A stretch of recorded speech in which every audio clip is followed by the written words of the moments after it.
Where's the fun in waiting? Play Sit and Go tournaments 24/7 only on Ace 2-3. This game involves an element of financial risk and may be addictive. Please play responsibly and at your own risk. देश में corona के मामले आज फिर 40,000 से कम आए हैं। पिछले 24 घंटे में 36,401 नए मामले दर्ज किए गए और 530 लोगों की मौत हुई।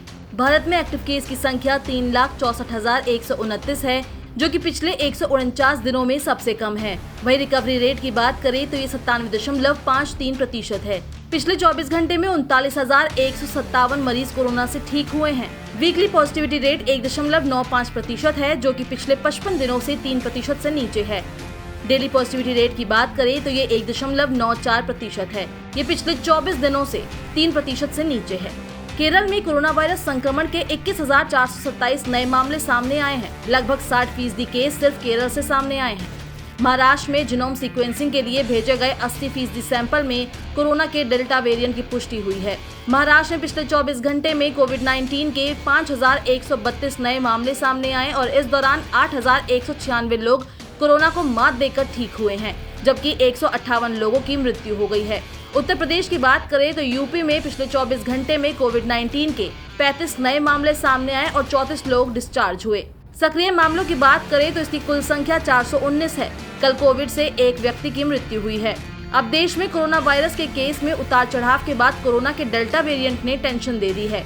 कोरोना वैक्सीनेशन के बाद भी डेल्टा वेरिएंट लोगों को संक्रमित कर सकता है। ऐसा चेन्नई में किए गए एक ICMR अध्ययन में पाया गया है।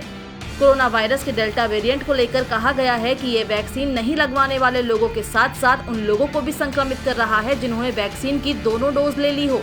रिपोर्ट के मुताबिक वैक्सीन लगा चुके और नहीं लगवाने वाले दोनों ही लोगों को संक्रमित करने की क्षमता डेल्टा वेरिएंट में है। हालांकि अध्ययन में इस बात पर जोर दिया गया है कि इससे संक्रमित वैक्सीनेटेड लोगों की मृत्यु का जोखिम कम है। वैक्सीनेशन की बात करें तो पिछले 24 घंटे में 55,05,075 लोगों को वैक्सीन लगाई गई, जिसके बाद कुल वैक्सीनेशन का आंकड़ा 56,06,52,030 हो गया है। कोरोना वैक्सीन की पहली खुराक देने के मामले में उत्तर प्रदेश अन्य राज्यों के मुकाबले काफी आगे है। यूपी में 5 करोड़ से ज्यादा लोगों को वैक्सीन की पहली डोज दी जा चुकी है।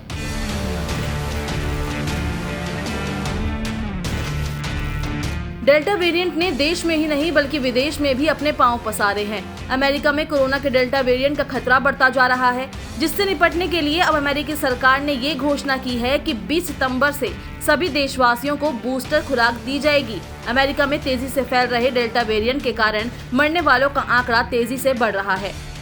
बता दें कि कोरोना एक्टिव केस मामले में दुनिया में भारत अब 10वें स्थान पर है। कुल संक्रमितों की संख्या के मामले में भारत दूसरे स्थान पर है, जबकि अमेरिका, ब्राजील के बाद सबसे ज्यादा मौत भारत में हुई है।